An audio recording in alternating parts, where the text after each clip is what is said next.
सुप्रभात प्रिय विद्यार्थियों, मैं डॉक्टर शालिनी मूलचंदानी, विभागाध्यक्ष एवं सह आचार्य हिंदी, राजकीय डूंगर महाविद्यालय बीकानेर। आज हम एमए उत्तरार्ध के तृतीय प्रश्न पत्र भाषा विज्ञान के तहत अर्थ विज्ञान पर चर्चा करेंगे। भाषा विज्ञान के अंतर्गत अर्थ विज्ञान या शब्दार्थ विज्ञान शब्दों के अर्थ से संबंधित विधा है। इसे सेमोनेटिक्स भी कहते हैं। भाषा के दायरे में शब्दों और वाक्यों के तात्पर्य का अध्ययन अर्थ विज्ञान कहलाता है। 19वीं सदी के उत्तरार्ध से पहले अर्थ विज्ञान को एक अलग अनुशासन के रूप में मान्यता नहीं थी। फ्रांसीसी भाषा शास्त्री मिशेल ब्रील ने इस अनुशासन की स्थापना की और इसे सीमेंटिक्स का नाम दिया। 20वीं सदी की शुरुआत में फर्डिनेंड द सेस्यूर द्वारा प्रवर्तित भाषाई क्रांति के बाद से सीमेंटिक्स के पैर समाज विज्ञान में जमते चले गए। सीमेंटिक्स का पहला काम है भाषाई श्रेणियों की पहचान करना और उन्हें उपयुक्त शब्दावली में व्याख्यायित करना। ऊपर से सहज पर भीतर से पेचीदा लगने वाली अर्थ संबंधी कवायदें सीमेंटिक्स की मदद के बिना नहीं हो सकती।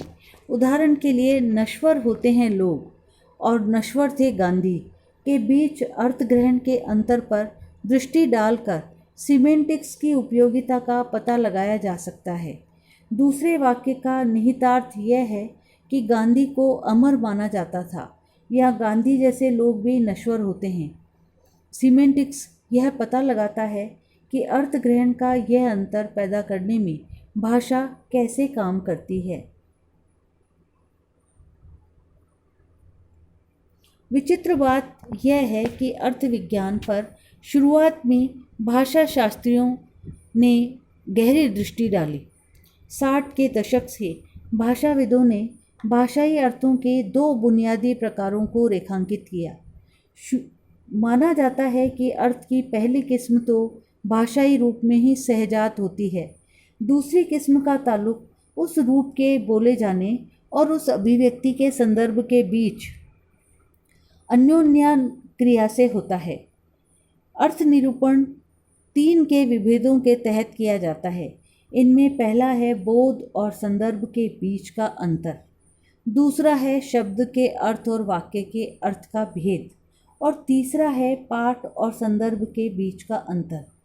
इस तीसरे अंतर को अब सेमेंटिक्स से अलग करके भाषा शास्त्रियों ने प्रैग्मेटिक्स के रूप में नया अनुशासन बना दिया है।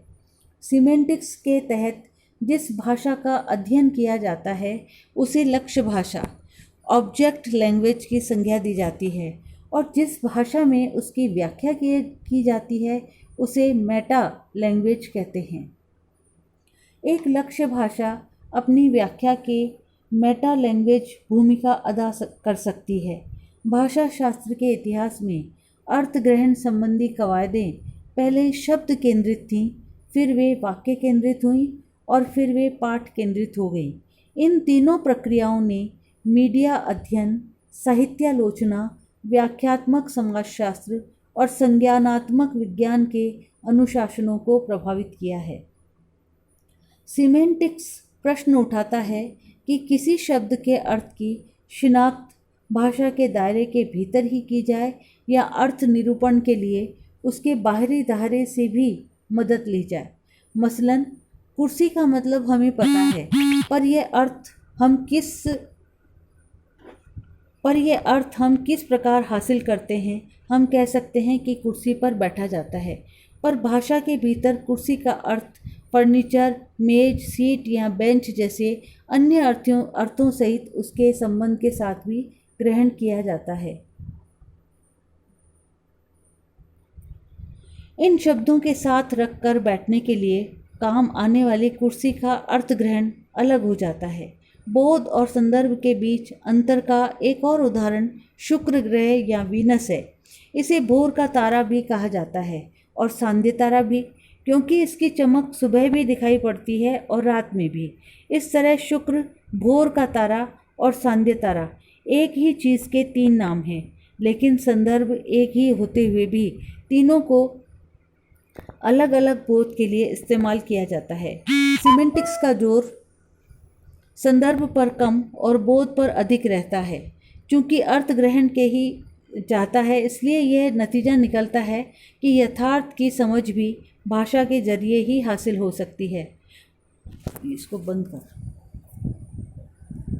वापस कर।